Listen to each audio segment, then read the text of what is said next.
रावलपिंडी से खबर है कि सोशल मीडिया ऐप से कर्ज देने वाले शहरी ने धमकियों पर खुदकुशी कर ली है। 42 साला मसूद ने 2 ऐप से मामूली कर्ज लिया जो सूद के बाद लाखों रुपए का हो गया। शौहर कर्ज देने वालों की धमकियों से खौफजदा था।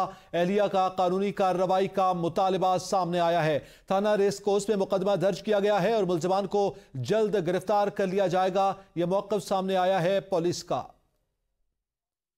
अहम खबर से आपको आगाह कर रहे हैं। रावलपिंडी में सोशल मीडिया ऐप से कर्ज लेने वाले शहरी ने धमकियों से तंग आकर खुदकुशी कर ली है।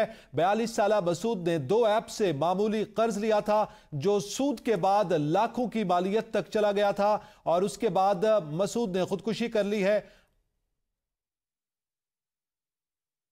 अहम खबर है, आपको आगाह कर रहे हैं। रावलपिंडी में सोशल मीडिया ऐप से कर्ज देने वाले मसूद ने धमकियों से तंग आकर खुदकुशी कर ली। इससे पहले उन्होंने अपने घर वालों से बात की थी और एक वॉइस नोट भेजा था। आइए सुनते हैं मसूद की जानिब से क्या कहा गया।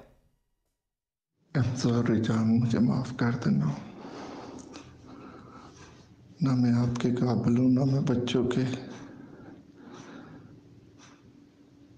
ना मैं अच्छा बाप बन सका और ना मैं अच्छा हस्बैंड और ना अच्छा बेटा।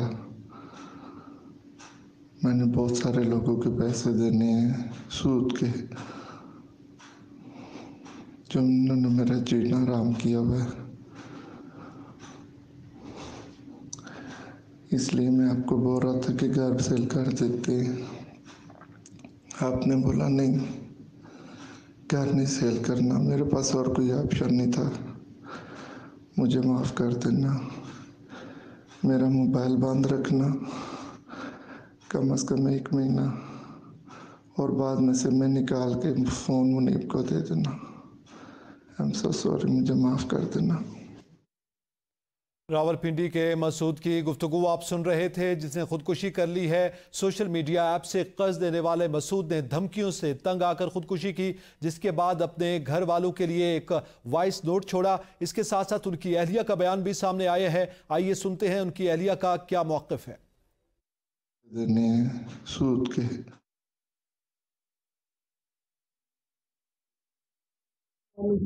बात कर रही मेरे घर की जॉब 6 मंथ पहले छूट गई थी। इन्होंने घर का रंग देना था, उससे किसी से देनी थी। इसके लिए तो ज़्यादा तंग हो गए थे, तो इन्होंने एक इजी लोन आता है, उससे 13,000 रुपये का लोन लिया। 1 हफ्ते के बाद ही वो लोग मैसेज करके रखना शुरू हो गया हमें, आपका लोन की अमाउंट इतनी बढ़ चुकी है। वो बढ़ते बढ़ते 3 हफ्तों में लोगों ने 50,000 तक अमाउंट हमारी बढ़ा दी। वो अदा करने के लिए मेरे हस्बैंड ने दूसरी लोन जो है दूसरे ऐप से फिर लोन लिया और इनके अदा करते करते जो है वो हर हफ्ते हमें मैसेज करते टाइम पर पेमेंट ना देने की सूरत में वो हमें धमकियाँ देना शुरू हो जाते, ब्लैकमेल करना शुरू हो जाते कि आपके मोबाइल का जितना तक खेल देता है हमारे पास है। और वो लोग जो है ना, उन्होंने मेरे हस्बैंड ने मुझे नहीं बताया कि उन्होंने उनको कोई खतरनाक किस्म की धमकियाँ दी, जिससे मेरे हस्बैंड जो बर्दाश्त है उससे कई रात को उन्होंने अपने आप को खत्म कर दिया।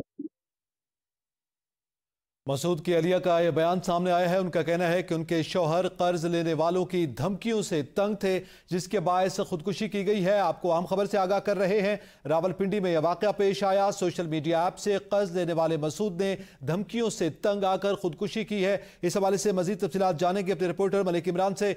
जी मलिक इमरान, बताइएगा क्या पेशरफ्त हुई है इस मामले में। जी बिल्कुल, ये थाना रेस कोर्स का इलाका है चाकरा, जहां ये 42 साला मसूद ने खुदकुशी की है। मसूद के अहले खाना का कहना है कि वो ग्रेजुएट था और एक निजी कंपनी में काम करता था। काम छूट जाने के बाद, नौकरी से निकाले जाने के बाद परेशान रहता था। इस हवाले से उसने ऑनलाइन कर्ज लिया था। पाकिस्तान में ऑनलाइन कर्ज देने की बहुत सी ऐप काम कर रही है। इसी तरह की एक ऐप से उसने कर्ज लिया 13,000 रुपये, महज 13,000 रुपये, जो बढ़ता हुआ लाखों तक पहुंचा। फिर जिस कर्ज को चुकाने के लिए उसने मजीद कर्ज लिया, जो सूद दर सूद वो इसमें उलझता चला गया, जिसके बाद वो तंग। इसमें जहाँ दिलचस्प बात या अफसोसनाक बात यह है कि इसने जब कर्ज लिया तो इसके अहले खाना और खानदान के दीगर लोगों को इन लोगों ने कॉलें शुरू कर दी जी, कि कॉलें शुरू आपके कर दी और धमकियां देना शुरू कर दी। बहुत शुक्रिया, मलिक इमरान हमें तफसीलात से आगाह कर रहे थे।